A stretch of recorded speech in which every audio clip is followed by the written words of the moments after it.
Join us in France, episode 81. Hello, I'm Annie. And I'm Elise. And she's here with us today. Wonderful. Hello, Elise. Hello, Annie. So glad to be here. Good to have you. How are you doing? Oh, I'm doing okay. We've had a kind of lazy summer. Oh, good. Lazy? How lazy? Very. very lazy. So lazy that it's probably awful. You know, it's like there are times when summertime just kind of gets to you, especially the heat in Toulouse, you know. So that's true. It was so hot this summer. Very all over hot France. summer. All over France. Yes, it true. has been a super hot summer. I think it's going to be the second hottest on record. It may either that or the first. I don't know. I mean, 2003 was pretty bad, but they say this is actually consistently the amount of heat worse than 2003. So wow. I don't know. But, wow. And of course, Toulouse gets really like an oven. But. Right. Okay, so this week we are going to talk about a lovely city in the southwest called Mirepoix. Mirepoix. But before we get to that, I have to ask you, what did you do? I mean, you were lazy, but you must have done some stuff. Well, yeah. Well, we went to Brittany for almost 3 weeks. Very nice. Which, of course, is kind of like going from one end of the country to another. Not quite, but it's pretty far away. You know? I mean, you can't get too much further away from Toulouse than that. And of course, Brittany, outside of the south of France, collectively, the entire south, which of course I love everywhere. Brittany is a region that I think is absolutely gorgeous. And one of the things that you have in Brittany is endless miles of coastline. Yeah. And a lot of it is not just beaches, but beautiful cliffs and points, you know, out into the Atlantic Ocean. Yeah. It's really quite gorgeous up there. Yeah. And luckily had pretty good weather.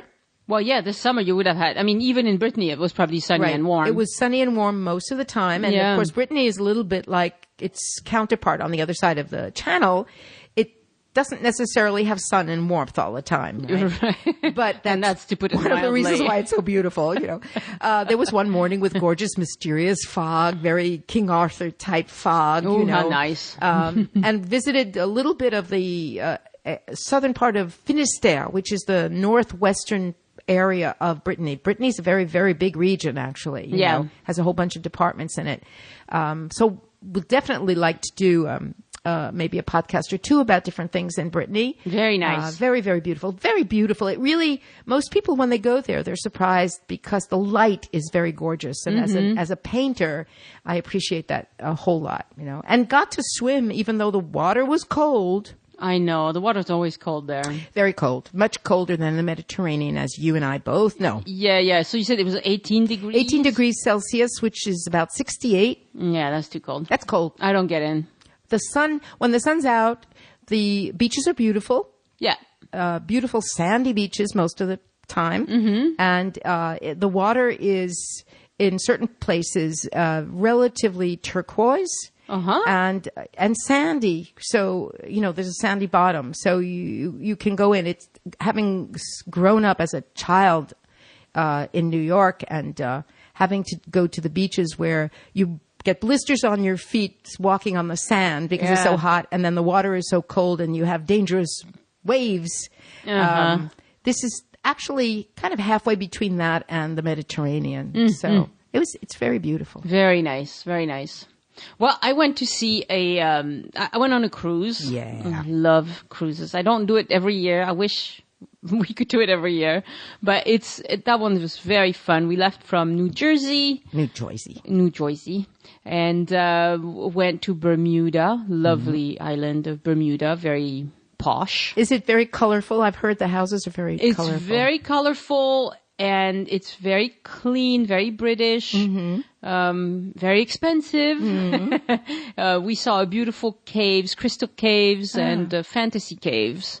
Took lovely photos. Oh, goodness. That is just a picture paradise as far as I'm concerned. It was beautiful.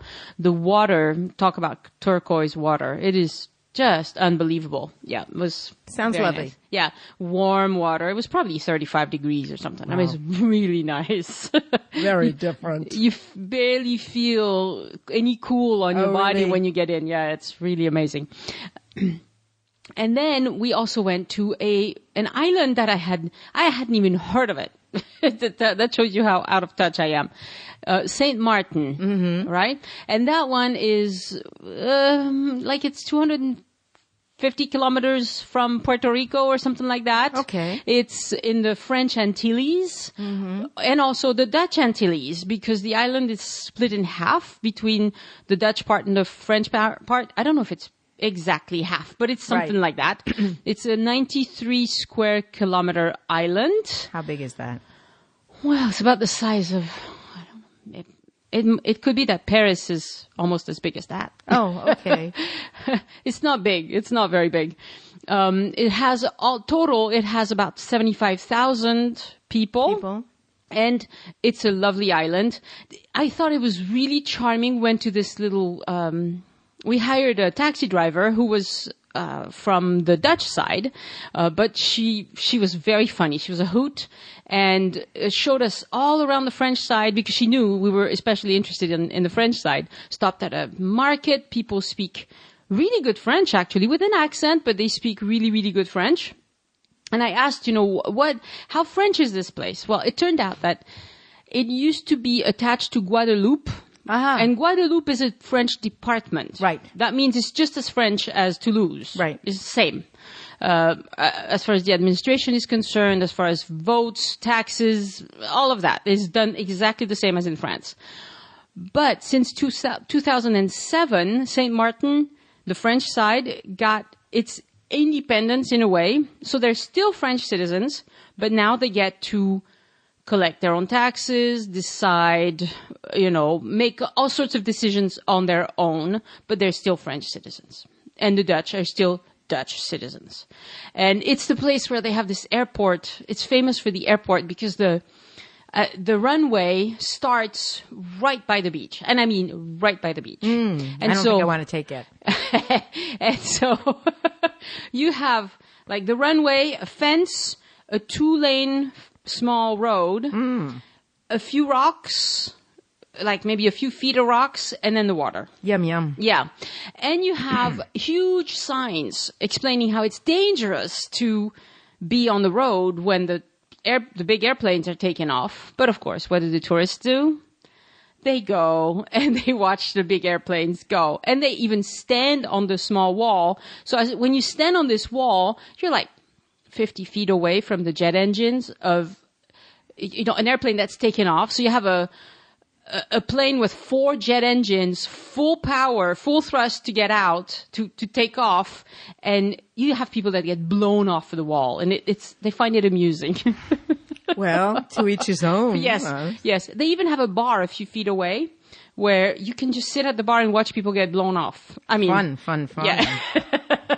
But anyway, it was a fun time. I highly recommend, if you go to Saint Martin for any reason, or on a cruise, get out of the ship. It's beautiful. The water is fantastic. The water is super clean. You have the Caribbean side and the Atlantic side. Both sides are lovely. The water's warm. It's really, really good. Okay, I'll put it on my list. Put it on your list. Because I actually do want to go to Guadeloupe, but... Oh, it's so nice. I haven't been to Guadeloupe yet. I want to go. I haven't been to any of those places yet. Yeah, me neither. Well. All right. Oh, we're only 10 minutes into it. We haven't talked about Mirepoix yet. No, we haven't talked about Mirepoix yet. Let's get going. We left. We went, we're on summertime, That's right. We went far away. Turquoise waters and islands and things like that. Okay. Oh, good life. Good life is La bonne vie, la belle vie. La belle vie. Yeah. All right, Elise. Okay. Tell us about Mirepoix. All right, I'll talk to you about Mirepoix. I just want 2 things. Number 1, I didn't know, because I do a fair amount of cooking. I used to do a lot more cooking, but I didn't know that there's actually a kind of preparation called Mirepoix for food. Oh, yeah? Which involves a whole bunch of little vegetables all chopped up in a sauce. I'm not even sure exactly what the ingredients are, but...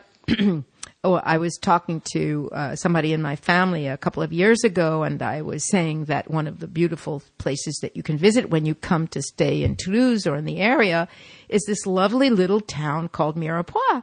And she said, oh, like the sauce. And I said, what sauce? And I felt she looked at me like I was an idiot, and I looked at her like she was an idiot. Like, what does a sauce have to do with Mirepoix? You know, yes, it's like, yes. Well, it turns out we were both right. And so this Mirepoix is spelled the same way as the sauce. Okay. Mirepoix. Okay. And it has nothing to do with the sauce. Okay. So all right. nothing whatsoever. Right. So somebody just took the name and somebody named just the sauce. took the name, and it obviously must have some other origin, but it has nothing to do with this lovely, lovely little town. Okay. And the second thing is, I would like to just dedicate this little podcast on Mirepoix to Henry C. in Melbourne, Australia. Hello, Henry. In Melbourne, because I was told that it's not Melbourne, it's Melbourne. So there you are. Who was on a wonderful walk with some friends that I gave them here in Toulouse just about a week and a half ago. So I hope, Henry, you and your friends have had a good, safe trip back to Australia, and waiting to see you again, since you seem to come back to this area very, very regularly. It was delightful having you here. And Henry and his friends had asked if there was a podcast on Mirepoix. So this is for you, Henry. Very good. Yeah, and when you come in this area, hire Elise. She's awesome. She gives the best tours, honestly. So, Mirepoix. Mirepoix is a town. That is, it's not a tiny village. It's not really what, I guess by American standards, we would call a city. It's got a permanent population of about 3,000 something people. Mm-hmm. But it is a commercial center for a very large agricultural area. And where is it? Mirepoix is in the valley just before the foothills of the Pyrenees, about 95 kilometers from Toulouse, 95 to 100 kilometers from Toulouse. Right. It's about 50 minutes away by car. Right. So if you draw a line between Perpignan and Toulouse, it's on the oblique. Yeah, it's on that oblique. You'll hit Carcassonne and Mirepoix and then Toulouse. The way I go is by going along the big autoroute that would take you actually towards Carcassonne, and then turning on the road that goes to Foix. Yeah. And then turning east on that. So yes. It's actually southeast of Toulouse. Exactly. South by southeast, because it's actually much closer to the Pyrenees mountains than we are here in Toulouse. Mm-hmm. And it's strategically very, very important, and it has a very long history. But of course, one of the reasons to talk about it is because it is extremely beautiful. Yeah, it has a beautiful It has a very center. beautiful center. So just a couple of things, because having talked about the Mirepoix and how it's not a vegetable sauce, it's interesting to know because we are, of course, in the region that is known as Occitania. Yeah. And Mirepoix, which is a village that actually officially dates back to just about the year 1000 in terms of the documentation of its existence, was obviously a place where for centuries and centuries people spoke Occitan, which is, of course, a Latin language.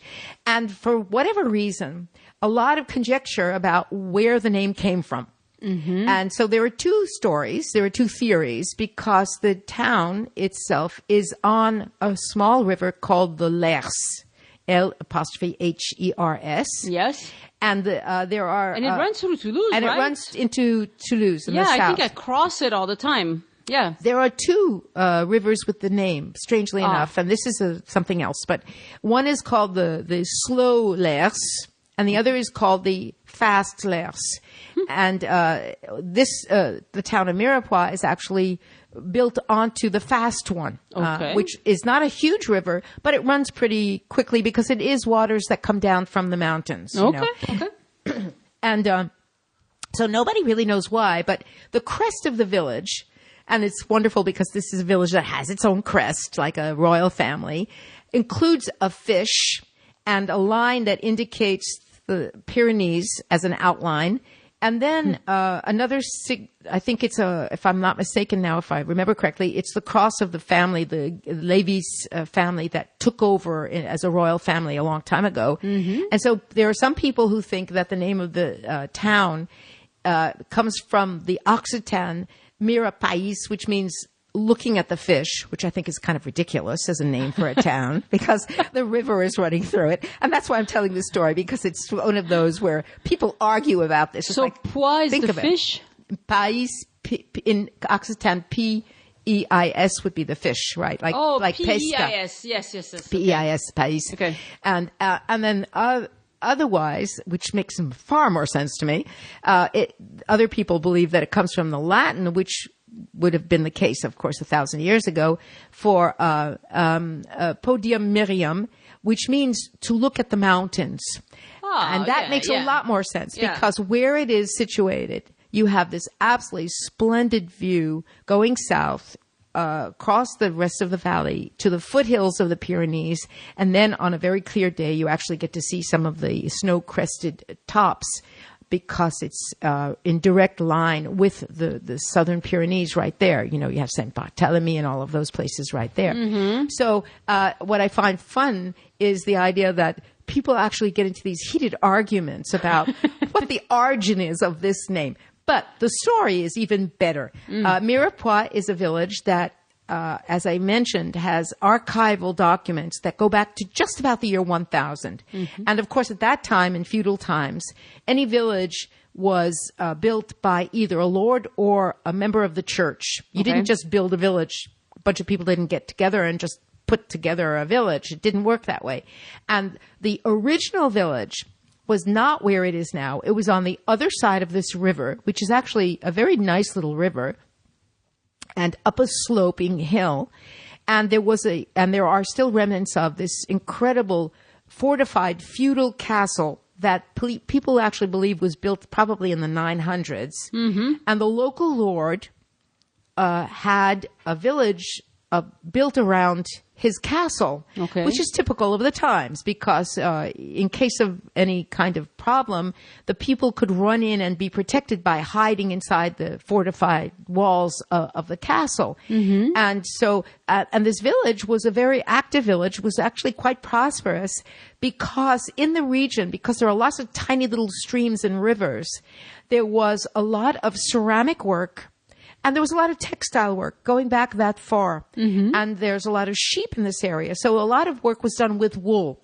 And so they had mills. There's still sheep. There's still sheep, yes. Still sheep in that area. Yeah. So they had a lot of mills on the rivers. Mm-hmm. And this was a very active, prosperous little village. And it stayed that way for a very long time. Yeah. And then what happens is we get to something that I don't know if we've ever really talked about in detail. Maybe it would be interesting to do just one podcast about.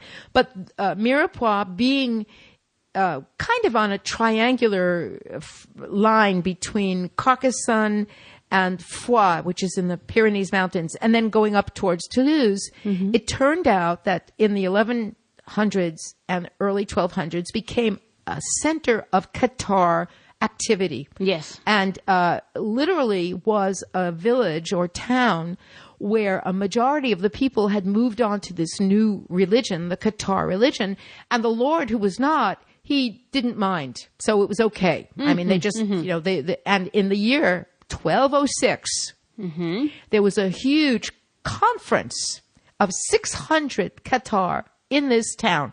Okay. And one of the reasons they had this conference was because there was rumbling and grumbling that there was going to be a war.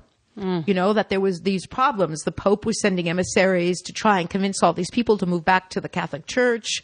And the rumor had started to spread mm-hmm. that there was going to be trouble. And so they had this huge convention to talk about what to do, in terms of defensive things, but also what should they do? I mean, should they kind of modify whatever beliefs they had? I mean, there was a lot of debate about what was going to happen. And the word got back to the Pope that they had this big meeting because 600 people was not just 600 people. It was a lot of the lords in the area and the ladies in the area who were very influential because they got other people to join this church. Right. And they were really well-educated people on the top. Mm-hmm. So, so that's 1206. And so what happened was 3 years later, in the famous year of 1209, is the beginning of this war that changed forever the southwest of what we now call France, when the Pope and the King of France, up in the teeny little piddly kingdom up there in Paris, they got together And they created a huge army and started down the Rhone to reconquer this whole region and take back the land, and basically began this horrible war that lasted for 20 years. Mm-hmm. So from the year 1206 to 1209, basically what happened was the people tried to prepare themselves, but they didn't realize what was in store for them. And so this war that began along the coast of the Mediterranean and moved in the beginning of the summer of 1209, conquered and took Carcassonne, which is not that far away from Mirepoix. Correct. And descended south on their way to Foix, town of Foix, which I know we've talked about, because the Count of Foix and his wife and his sister had become Cathar. Uh-huh. And they were really involved in the Cathar movement and protecting people. And Mirepoix is on the way. On the way. Yeah. And so what happens is, and the reputation is, that it's a town that has a lot of Cathar, mostly merchants. And if it isn't Cathar people there, they protect them. So what happens is either way they're guilty. They're guilty. They're in trouble. Yeah. And so Simon de Montfort, the head of this infamous army, and his first lieutenant, a nobleman named Guy de Lévis, who was also from Normandy originally, they come through into Mirepoix, which is not a walled town. It's got a feudal castle and then all these little houses all around it. Right. On this slope above the river, and with almost no resistance, they take the town. Mm-hmm. They kill a few people, but basically it's not a massive slaughter. It's just that they have absolutely no defenses because the lords really can't deal with all of this. And so they take the town and they occupy it starting in the summer of 1209. Mm. And what happens is that Simon de Montfort is so happy that there's no resistance and that it's going to be really easy for them to go south towards Foix. He decides to give his first lieutenant, Guy de Lévis, as just a little gesture, of thankfulness. Yeah. He gives him the town. Well, there you go. Oh, there you go. Would you like to have a town for your birthday? I'll think about which town I could give you for your birthday next year, And he gives him... Thank you, Elise. Very kind. I would love to give you a town, Annie. Just tell me which one you would like. Go conquer it. Go. Just. And so he gives him Mirepoix, and not only Mirepoix, but all of the region around it. It's rich agricultural land. It's land that produces textiles and ceramics. It's an incredibly important economic center for people going into the Pyrenees and people going from the Mediterranean to Toulouse. It's on the route both ways. Mm-hmm. And Guy de Lévis, for reasons that I still have no idea about, and I don't know if anybody does, unlike his boss, Simon de Montfort, is an extremely cultured and rational and relatively nice man for a soldier in those days. Mm-hmm. And he decides that the best thing to do is to not oppress the people of Mirepoix, but to rule them in a benevolent way. Okay. And so he does. That sounds good. And so from the year 1209 till the year 1289, which is a long time in those days, the life continues in Mirepoix, and the new lord is Guy de Lévis, who takes the name Lévis Mirepoix. Okay.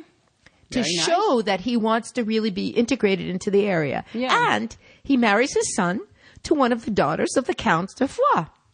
Okay. So he's really... He's trying to integrate. He's really trying to integrate. And what happens is that the people basically go along with this because he really is doing well for the area. It continues to prosper. And what happens is that they decide they're going to build a church. And they build a church called Saint Maurice. Not the one that's still there now, but one before. And the reason they call it Saint Maurice is because he has taken the town on the 22nd of June, and that's the day of Saint Maurice. Oh, there you go. So there you go. Yeah, right? That sounds like a good idea. So we have from 1209 to 1289, life goes on, the Middle Ages, and you can see me dancing back and forth. And then what happens? And I am dancing. And then what happens? June comes again. And June, a year that has had lots of snow in the mountains, lots and lots of snow. There are actually, even in the 1200s, dams upriver to keep the flow of the melting snow from overwhelming a lot of the villages, because even in the Middle Ages, they built along the river. Yeah. And for reasons that are obscure, on the 22nd of June of 1289, one of these dams upriver breaks in a year that has enormous amounts of rain and enormous amounts of snow, and the waters come down. And when you go there, and I go there all the time, and I can imagine how powerful that must have been, because when you see the riverbed now, it's hard to believe. But the waters come down and rise up so high that they destroy the village of Mirepoix. Wow. And the only thing that is left is pieces of the old feudal castle, because it's all the way up on the top of the hill. And when you think about it, and if you see it to this day, it's quite amazing to imagine that that's what happens. In the space of 3 days of rain and water, the entire village gets wiped away. Wow. Totally wiped away. So what happens? Because it's not a super big river today. No, right. It's not a big river, but that's apparently why it's called l'Ers Vive. Because it has waters that really come down in torrents. Okay. So it's hard for us to imagine now, but of course it's also true that they have control of the waters further up that have been put in place since then. So this is what happens. This is now a village run by the Lords Lévis Mirepoix. We are now in the third generation. This is the grandson. When he sees that the village is utterly destroyed, he does something fabulously intelligent. He, instead of saying, okay, I will help everybody with money to rebuild the village here, he says, we're not going to rebuild the village here. We're going to rebuild the village on the other side of the river, where the land is a little bit higher up. It's not that much higher up. It's maybe 10, 15 meters high up above the riverbed. Well, that's a lot for water. 10, right. 15 meters, right. I mean. And it's kind of like a plateau, so it's relatively flat. And so what he does is he gives the town, which has already been given the right to have its own city council because they're so prosperous. So basically, he's a kind of benevolent lord who takes his commission off of what's going on, but lets the town run itself. And so he gives them enough land, which is, of course, all of his. So you imagine 50 kilometers in every direction and whatever. It's his land. Yeah. He gives them a huge chunk of this wonderful piece of fertile land. And he says, okay. Rebuild over there. And I will give you the starter money for doing this. And what we're going to do, because we're now in the year 1289, and we have to build from scratch, we're going to make our new town a bastide. And a bastide is what? A bastide is a new town built on a grid system with a rational planning system. And it has in its center not the church, which is what it had in the old days, yes, but the marketplace. Right. Because Mirepoix is a center for the foires that were so important in the Middle Ages, and for the big markets, a cattle market, a textile market where they sell their wonderful wool.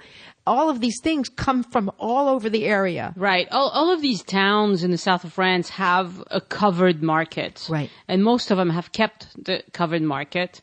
And those were hugely important. And they were hugely important. Right. But of course, this one, of course, in Mirepoix is not even a covered market. It's the big square, which is actually a rectangle, that is in the center, which is, by the way, 90 meters long. It's huge. It is one of the biggest open squares for a village that you will find in the Southwest.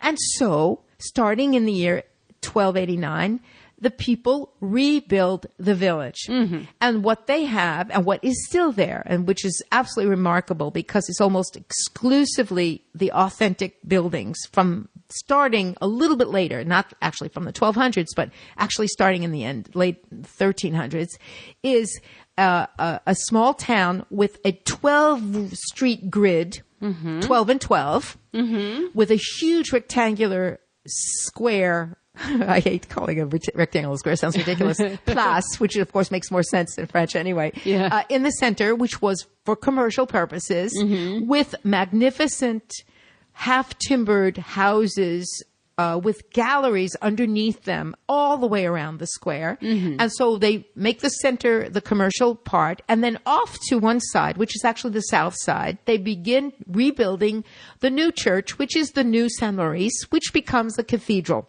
Mm-hmm. And so the town of Mirepoix rebuilds, and by 50 years later, you have this incredibly beautiful, prosperous new town that attracts lots of people, because one of the things about a Bastide is that it offers incredible opportunities to merchants, to people who are the middle people who do the commerce. And it gives them, as a way of, as an incentive to come in, tax-free for a few years, because in those days, of course, taxes were everywhere anyway. But you come in, they still are, buy your plot of land, you create a business, you have 2 years to finish your house and set your business up. That's the deal. Mm-hmm. And in exchange... That's pretty quick. It's pretty quick, yeah. But I guess in those days it was relatively easy to do, you know, in terms of if you're a butcher, a baker, a candlestick maker, you know, whatever it is you do. And it became super prosperous all over again. Mm-hmm. And it stayed that way. And the lords, the Lévis Mirepoix, became one of the most famous, one of the most benevolent royal or noble families ever, actually. Yeah. It's amazing. It sounds really good. It's really good. Until, just to let you know, that the last of the Lévis Mirepoix who kept the name was an art historian in the first half of the 20th century. Mm-hmm. And his specialty was the southwest of France. Of course. And there are still members of this family who use the name. Mm-hmm. There's a small village not far away called Leran, Leran, where there is a castle that is owned by one of the descendants of the last counts of Lévis Mirepoix. Wow. So they're still in the area. Mm-hmm. So you have this fabulous town. And they haven't turned into monsters? And they haven't turned into monsters. Oh, very nice. Very nice. Good really. Yeah. And so in the Middle Ages, this is what happens. Then you have the Renaissance. They build this absolutely exquisite bishop's palace because the Church of Saint Maurice is suddenly designated a cathedral in the 1300s. And why? Because in the 1300s, the popes are French. And so, and one of them comes from the area around Mirepoix. I see. So, hey, you want me to give you something? I give you, you know? I mean, this is what happens. Have a bishop. Have a bishopric. I love that word, bishopric. Yeah. And so they make Saint Maurice into an incredible late Gothic and then Renaissance church, which it still is. Yeah. And it has a magnificent Renaissance palace that isn't visible on the inside but can be seen from the outside, that is built up right next to it out of beautiful white stone. Yeah. And the town continues to be prosperous until one day the Prince Noir, the Black Prince of England, in the late 1400s, comes through with his marauding troops and burns down half of Mirepoix. Jeez. Because this is the nasty English getting vengeance on the French. Mm-hmm. And so what happens is they rebuild the part of the town that has been burned down. Mm-hmm. And this time they say, okay, we're not going to have this happen again. We had to rebuild after the floods.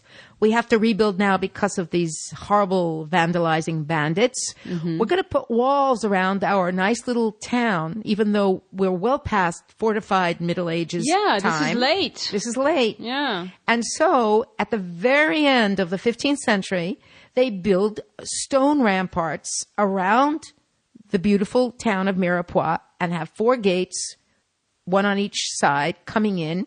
And they build trenches on the outside to make sure that they're never invaded again. And when they do that, instead of rebuilding exactly the way it was built before, they add on another line of beautiful timbered houses and another line of galleries. And the Mirepoix you see today is exactly that. It's that town that was rebuilt. And right now, there are still 2 of the gates leading in and out. The east-west gates are still there.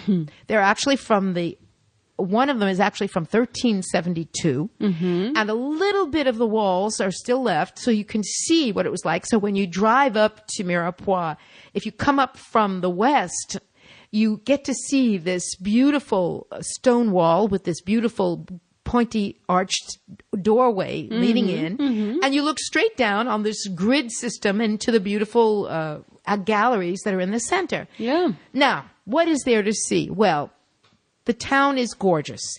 What they have done and what they've managed to do all through these years is they've kept all the half-timbered buildings.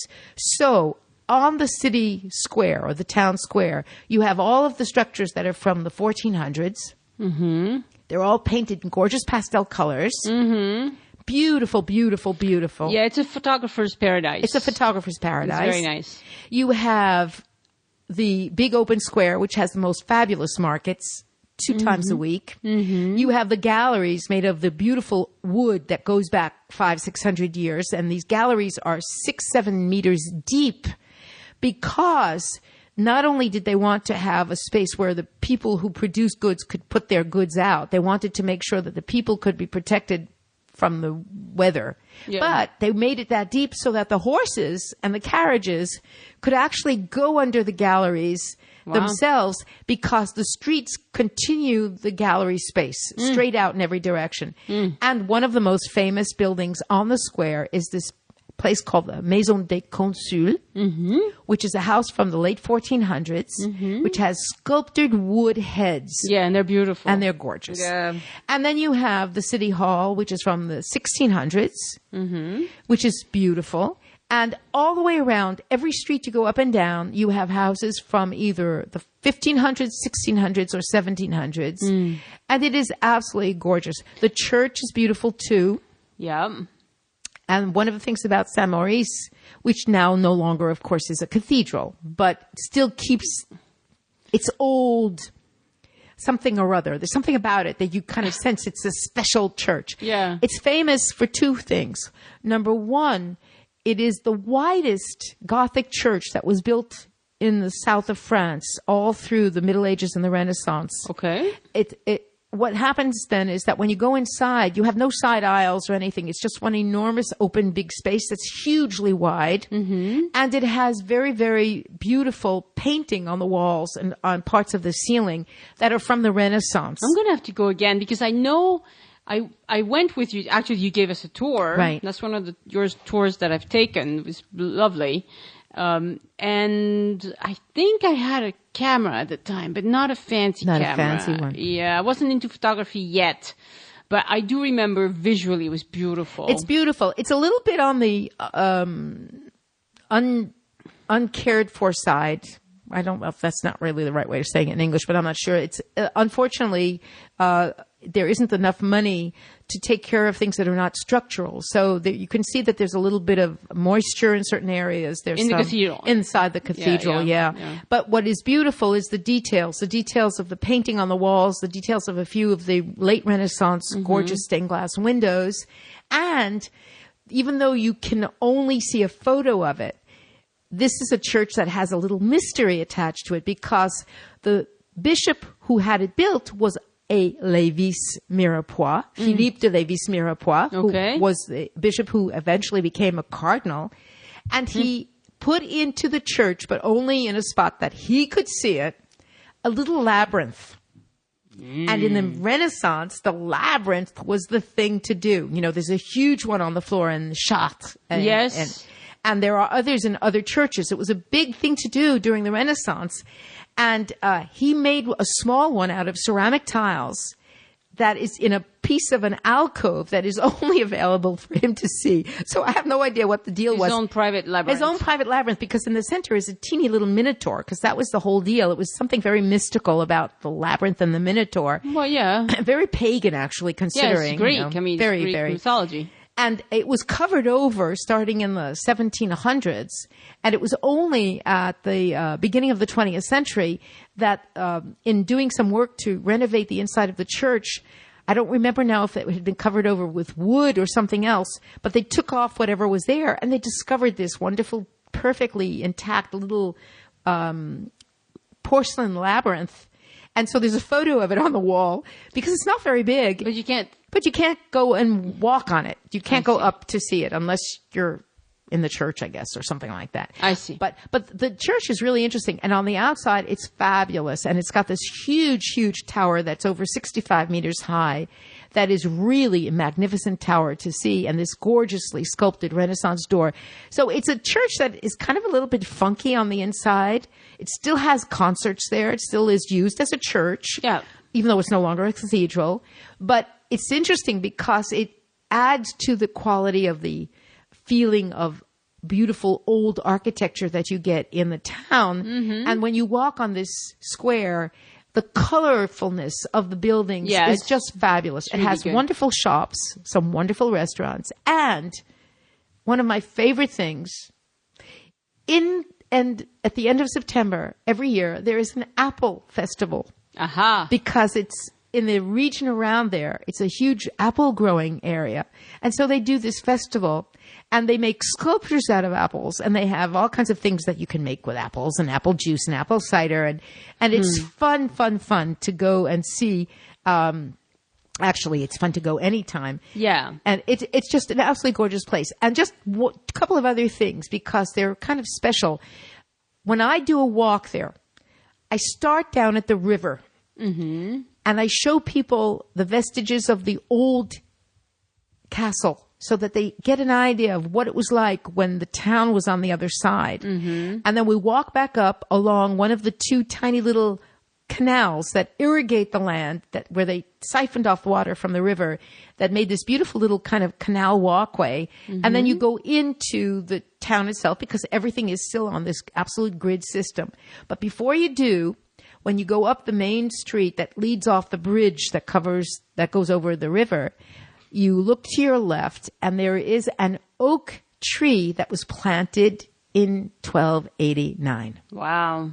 And it is a historical monument. Does it? Oh, okay. So it's it has protected. A plaque and everything. Yep. And wow. It's actually protected. An oak tree from 1289. That's right. An oak tree from 1289. It's absolutely magnificent. Unfortunately, who knows how much longer it will last. Well, yeah, trees have a lifetime. I mean, they have a lifespan and then they die. And then some people just don't care and don't pay attention, because there's unless they've done that since the last time I was there is no wire grid around it to protect the trunk. Mm. So, anybody can just go up and do stupid things, and people have a tendency to do stupid things. Mm-hmm. But it is fabulous to know that it was planted when they remade the new village. Yeah. So Mirepoix is wonderful. It's got a bunch of mansions that are from the classical times. There's this very fancy, beautiful hotel right in the city center. Okay, that's what I was going to ask. Can people stay there? Yes, you can. Hotels? There are 3 different hotels. One is now in the house of the consul. Mm-hmm. It's fabulous if you want to have a feeling of staying in a place that's from the 15th century. And you go up this incredible wooden staircase to these rooms that are decorated in an old-fashioned kind of way. It doesn't have too many. I think it only has 12 rooms in it. Okay. But that's right on the square. Mm-hmm. And then there is another one that belongs to the system of Chateau Rollet.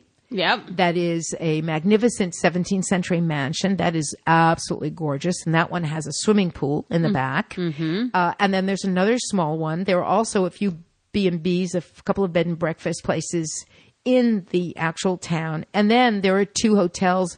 I've stayed in one of them twice on the outside. One is a Logis de France that's right next to the cemetery, which is just a couple of blocks out of the town center. Mm-hmm. And so there's a lot of places to stay right in or right nearby. And the cemetery, which is, as it happens a lot in France, and I think Americans find that very weird, but cemeteries are always visitable in France, Oh, yeah. Has a Romanesque chapel. Oh, wow. That actually goes back to the date of the beginning of the what is called New Mirepoix. The New Mirepoix, which is from the 1280s, right? Yeah. I get such a kick out of that, It's like, that's the new town. That's the new one, yeah. That's the new town, It's really a great place. The markets there are wonderful. And it's a great place to stay inside the town itself or right on the outside, because from there you can take wonderful little side trips to a whole bunch of other places that I'll talk about another future time that are not far away. You can get into the Pyrenees.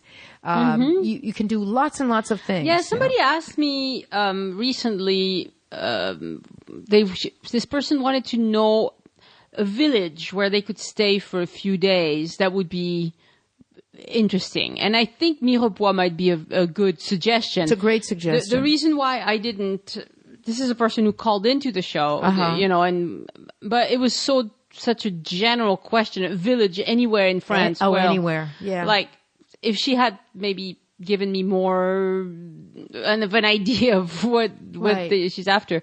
But generally speaking, I think Mirepoix might be a lovely place to spend, 2-3 days and explore the area, explore the village, enjoy the calm and it's not overrun by tourists. It's not overrun by tourists. There are tourists. I mean, I'm sure there are buses of tourists that come on occasion. Right. But it's not like Carcassonne where you have dozens and dozens every day and it's like constantly busy. And there are really, within a short distance by car, a lot of lovely little things to see. Mm-hmm. The little town I mentioned, Léron, that has this Renaissance chateau. There's another town that's even closer called Camon, which is minuscule. It's tiny, tiny, tiny, but it's also beautiful. Mm-hmm. And you can go as far as Montségur. You can go even as far as into the Pyrenees from there. You can go north and go to Carcassonne, which is east of Mirepoix. You can do a bunch of different things. Yeah. So if you want to have a small stay in the southwest and you don't want to be in a big city and you don't want to be either because Toulouse is a relatively big city, or in Carcassonne, which is, as you mentioned, really overwhelming in terms of the tourism, it's a great place. You do need a car. Yeah, you do. You need a car. Yeah, that would be the kind of...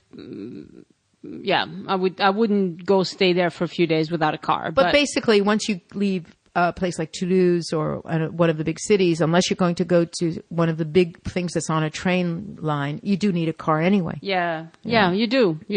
So Mirepoix is a wonderful place. I love it. And there are a bunch of places to eat along the square. There's even a vegetarian restaurant that's for people who really don't want to have any of the local animal products. In France, that's unusual. You don't get a lot of vegetarian restaurants anywhere. So no, but it is in fact in an area where there are lots of people who are kind of the descendants of hippies, who are very conscious of. Cathars didn't eat meat. Cathars didn't eat meat. No, they didn't eat meat. They didn't believe in killing. Anything. So we should definitely do an episode on the Cathars. I need to read a few books about it because I have read some books, but it was years ago and I don't remember that much about it. I need to. No, it's really. I have a whole bunch of books at home, and in fact, with a whole bunch of places we can do in relation to that. It's kind of interesting. Yeah. So, but Mirepoix is one of my favorite places to go, and it's in the department called Ariège. It's not. Oh, I was going to say. I thought it was in the Aude. No, it's 09. 09. Okay. It's Ariège. Yeah. And it's just like Foix. Just like Foix, and just like Pamiers. Yeah. And I believe, I may be mistaken, it's one of the sous-préfectures, but I'm going to let you explain what that means, Oh, sous-préfecture it's just an administrative, it's kind of like the assistant county seat or something like that. Yeah, it's not anything that would concern tourists. But really. It's nice because it's got a life to it. It's got a certain amount it's got 2 great bookstores. It's got some cultural activities. One thing that really shocked me in America this time? We were in Philadelphia for several days before the cruise. Loved Philadelphia. So I'm definitely going to do an episode on Benjamin Franklin and his ties to France, which were kind of fun to explore. But I was shocked that there's only one big bookstore in Philadelphia. There's one Barnes & Noble. There's apparently another very small bookstore that gets high ratings on Yelp, but it was far away from where we were staying. And is that possible? If there's only one bookstore? There used to be bookstores all over, and probably close to where the school, because it's got a lot of universities in Philadelphia. Yes, right? probably. But if you walk areas. Downtown Philadelphia and you're just doing the sites, the touristy sites, there isn't a single bookstore. I'm like, what happened? Yeah. There's Rite Aids everywhere. Wait. Well, I think that is a big problem in the States, but it is true that we are very lucky in France because it is still a country that has lots of bookstores. Yeah. Well, yeah. I mean, it's a 3,000 people village, and it has 2 bookstores. And it has 2 bookstores and good bookstores. Yeah. So, you know, that's very strange for me when I go back to America. You have a Best Buy every other block, it looks like to me, but no bookstores. What is up with that? Americans reading books. Well, and maybe they don't read paper. Maybe they read plenty of books, but not paper books, right? I don't know. But reading is still a very, very wonderful activity here. Oh, yeah. In France, I mean, it's surprising. You go on the metro in Paris, and you have as many people reading novels or books as you have people looking at their phones. Yeah. Still today. Now, I think probably it's going to change, and as time goes on, there will be fewer people reading a book and more people checking their email or whatever, Facebook or whatever it is that they do. But we were still kind of a little bit behind the times that way. Well, I think it's very nice. And I have to say that I've bought several books at one of the 2 bookstores that are on the square in Mirepoix. And it's one of the places where you can find enormous amounts of literature that have to do with the history of the Southwest, of the Qatar, and, of course, other books in general anyway. But it's a real fount of information. And just another thing, because I just thought of it. It happens to be a town and a region where there are a fair number of English-speaking people. And a couple of the commerces, one of the tea house restaurants, and I believe, in fact, one of the other shops is owned by English-speaking people. Right. So it's an area, too, where even though it's not a big city, if you go there, you don't have to worry about whether or not you'll be able to communicate with some of the people, because a lot of you people always find do somebody who speak speaks English. Yeah. And honestly, French people anymore, they love to practice their English, right? Because when I'm going around with my husband and daughter and whoever is with us, even if it's just the 3 of us and we all 3 speak really good French, sometimes we switch back into English or whatever. And so people, as soon as people hear us speak English, they want to speak English with us. Yeah, they do. You know? And so it's younger people who are like that for the most part. And by younger, I mean younger than 40. If you're in an area that has a bunch of 60 and 70-year-olds, then maybe they're not comfortable speaking English, but the younger people, it's really surprising, you know. Yeah, they do love it. Yeah, they want to speak English. So even in a place like Mirepoix, it shouldn't be a problem. All right. Are we done? Have we exhausted the subject? Well, yeah, I guess. So you have made promises now. You're going to do a show or 2 on Brittany. Yep. And probably one on the Cathars. At least one on the Cathars, because I would like to do one, actually. I was just thinking there's Lavore, which is only 30 minutes from Toulouse, and it has a lot to do with the history, and it's a good way of explaining some of the history of the Qatar. Okay. So I think that's going to be coming up soon. You're on. Excellent. Well, thank you very much, Elise. You are quite welcome. Lovely to hear all of that, even though I've heard it before, but if I go back, I'm just going to listen to the episode again, and then it'll remind me. Cause that's a good idea, honey. So I've started doing a French tip of the week. So the French tip of the week today is going to be, j'ai une mémoire de poisson rouge. J'ai une mémoire de poisson rouge. I didn't know that one. Oh, you don't say that? No. My memory is like a little is as good as a goldfish. As good as a goldfish. Which obviously means you have a very poor memory. I use that all the time. You do? People tell me their names, and 2 minutes later I can't remember it. Oh, well, we won't get started on names. Yeah. And so I just tell them, j'ai une mémoire de poisson rouge, and it makes them laugh. That's why you're wearing red. Today I am wearing red. All right. Thank you very much, everybody. Thank you, Elise. You're welcome. And we'll talk to you next time. See you next time. Au revoir. Au revoir. This brings us to the end of another Join Us in France travel podcast. You can leave a comment on the website, follow us on Facebook, or look for @ParisPodcast on Twitter. I put lots of information on Facebook and Twitter that never makes it into the shows. And also, this is a subliminal message. join the mailing list. Now, today. You can do that on joinusandfriends.com. Look for the green button. Et c'est tout pour aujourd'hui.